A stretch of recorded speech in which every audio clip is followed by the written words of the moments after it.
dinukum waliyadin. Ya udah, urusan agama Anda. Janganlah saya ditarik-tarik ikut merayakan agama Anda. Nah, itu toleransi, batas toleransi dalam Islam seperti begitu.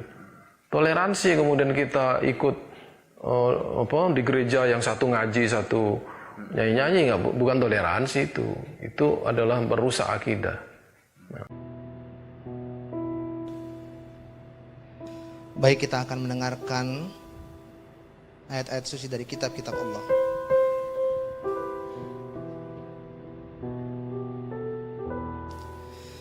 Bismillahirrahmanirrahim. Tariq wal haq wal haya, laisa ahad ya'ti ilal aba illa bi.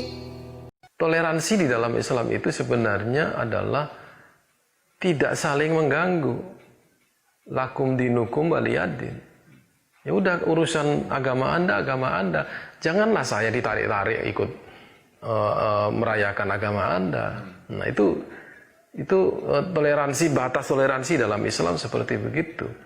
Toleransi kemudian kita ikut di gereja yang satu ngaji, satu nyanyi-nyanyi, bukan toleransi itu. Itu adalah merusak akidah. Nah, toleransi itu bukan juga menghormati, Pak. Kalau kita menghormati, coba ayat-ayat Quran itu tidak menghormati agama Nasrani dan Yahudi, karena menyalahkan itu, iya kan? Tidak menghormati, saling memahami, ya, lakum dinukum waliyadin tadi itu, dan tidak saling mengganggu. Itu yang menurut saya perlu dipegang, bahwa apa yang dikerjakan oleh mereka, ya biar dia kerjakan.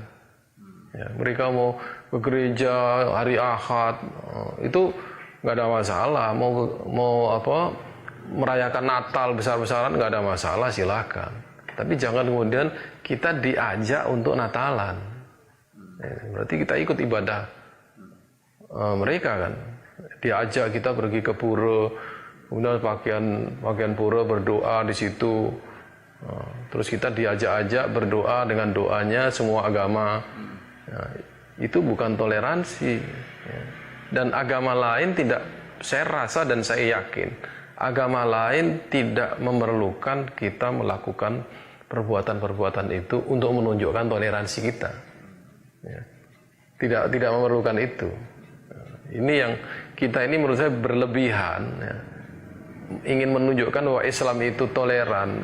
Kita melakukan perbuatan-perbuatan yang sebenarnya anti terhadap toleransi itu. Nah, ini perlu definisi juga toleransi. Menghormati dalam pengertian ini adalah menghormati keyakinan. Ya. Kalau menghormati penganut agama lain sebagai individu, sebagai anggota masyarakat, oke, fine ya. Yang maksud saya bukan menghormati itu, kita tidak harus menghormati keyakinan agama lain. Kita membiarkan, kan lakum dinukum. Ayatnya itu lakum dinukum, agamamu itu ya agamamu. Ya. Saya respect kepada agamamu kan tidak. Nggak boleh kan? Saya salut dengan keyakinan Anda kan nggak boleh. Itu namanya menghormati itu. Saya sangat salut Anda begitu taat Anda ke gereja dan Anda saya hargai.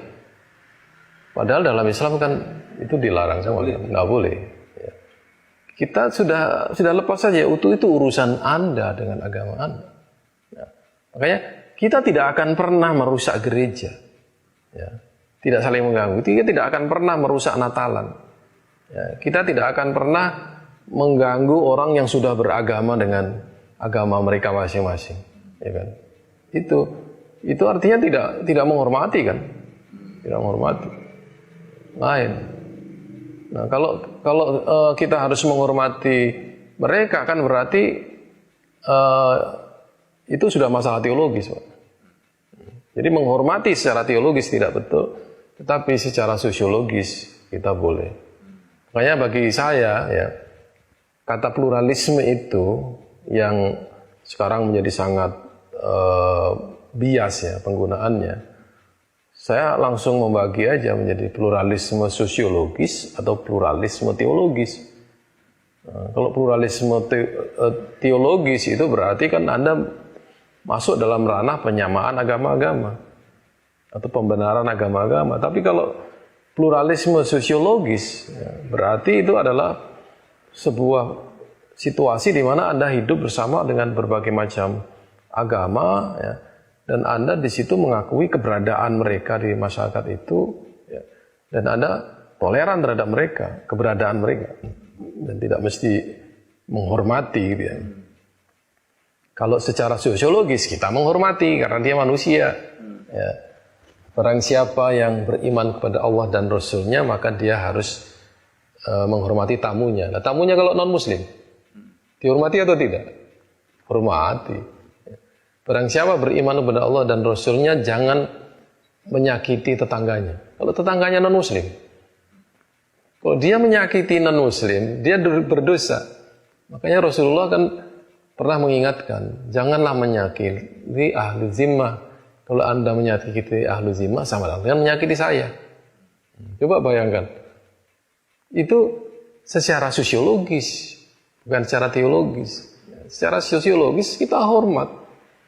Tapi secara keimanannya, akidahnya kita tidak bisa menghormati itu. Karena ayat-ayat kita tidak menghormati. Nah, itu perlu kita sadari itu, gitu ya.